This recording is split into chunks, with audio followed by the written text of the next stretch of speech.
What is up, everybody? This is Megan. I'm a web developer and motorcyclist and writer. What I do with web goes beyond just coding. I have a vested interest in content strategy on all sorts of platforms and a real passion for e-commerce.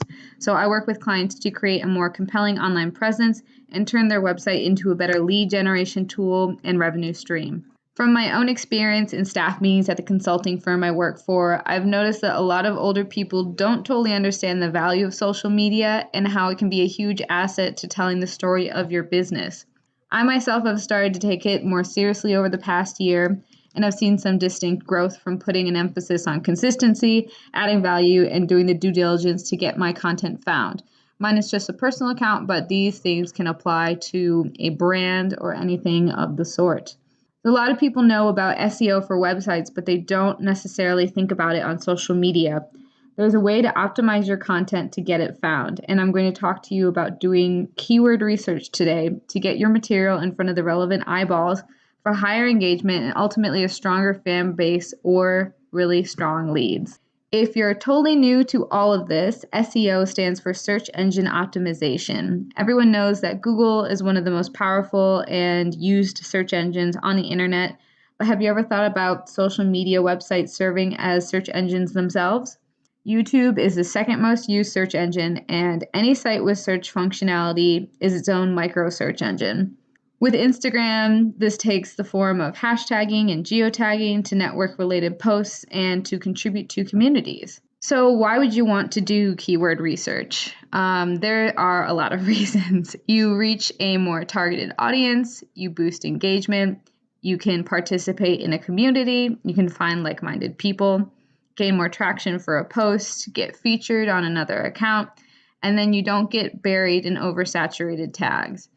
For example, if you had a German Shepherd, you could just hashtag your images, hashtag dog, hashtag German Shepherd. But in those categories, there are millions and millions and millions of posts. Even in German Shepherd alone, I'm pretty sure there's at least 6 million posts. And how is anyone ever going to see your beautiful dog if you only hashtag with German Shepherd? So we can go ahead and do a little bit of keyword research for German Shepherds right now.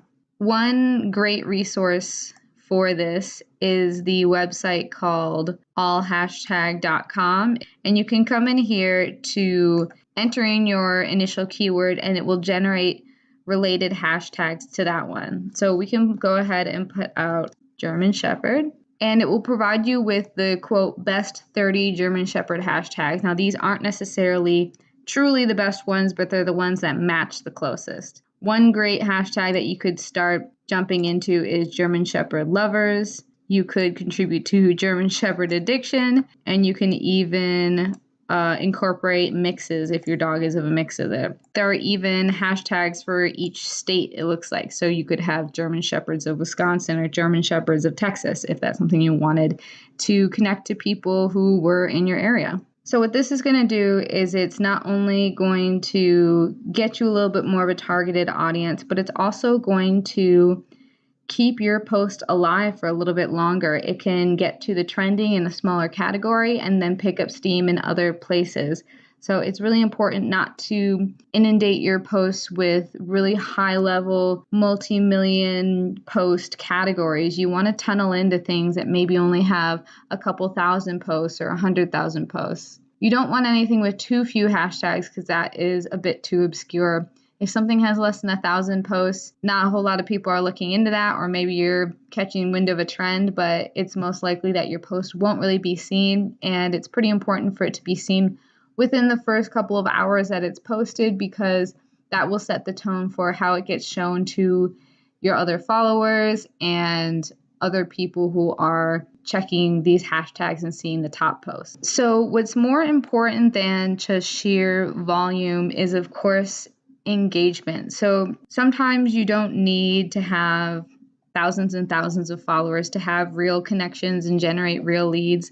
Sometimes you just need a couple of true followers that actively engage. You can use this tool called Flanks, PHLANX.com. They have a lot of other premium tools on their site as well, but you can just quick run a search and find out the engagement calculator value for any profile that's online. My engagement is pretty high, and that's pretty normal of a smaller following. The larger and larger an account gets, the more likely there are some, not benign accounts, but there are accounts that aren't active, or there's just lower engagement. And I think often bigger accounts don't really use hashtags, because if they have, millions and millions of followers, maybe gaining more followers isn't their goal, and maybe they can't be bothered. So they tend not to even use hashtags, and then one effect is that they don't really get as much engagement. They only reach a portion of their core audience and not necessarily a whole lot of people outside of that. So one other method of tracking down relevant hashtags is to click on that initial German Shepherd lovers hashtag and then check out some of the top posts that are in there and look at the other hashtags that they're using.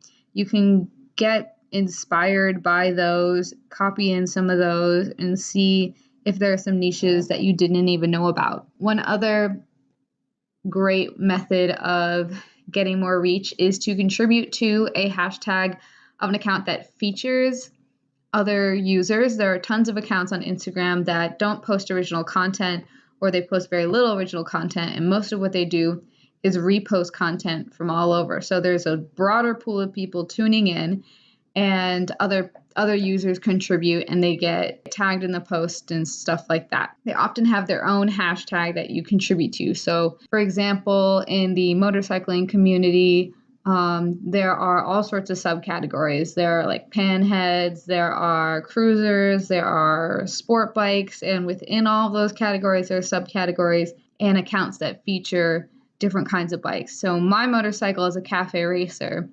and I've found through following a bunch of cafe racer accounts that there are all sorts of hashtags that I can contribute to, like cafe racers of Instagram, cafe racer XXX. You can find so many other niches like that, depending on what kind of stuff you post. Some other time we can talk a little bit more about how to boost engagement.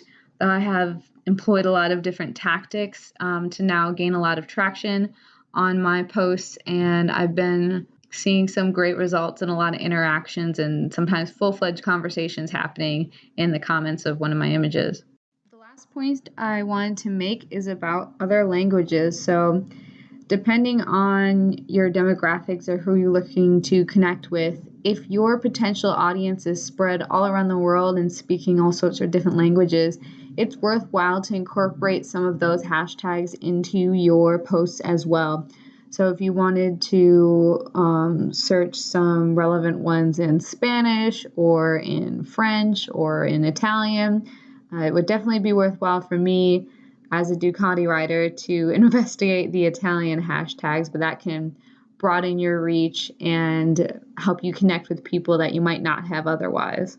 So I hope you've learned a little something about hashtag research and see how it can contribute to the growth of a business and of creating a little community online and gaining influence. If you want to keep up with what I'm doing online, you can go to my website, meganstark.com. You can always, of course, go ahead and follow me on Instagram at StarkNaked with 2 Ks in naked. Thanks for tuning in, and I'll see you next time.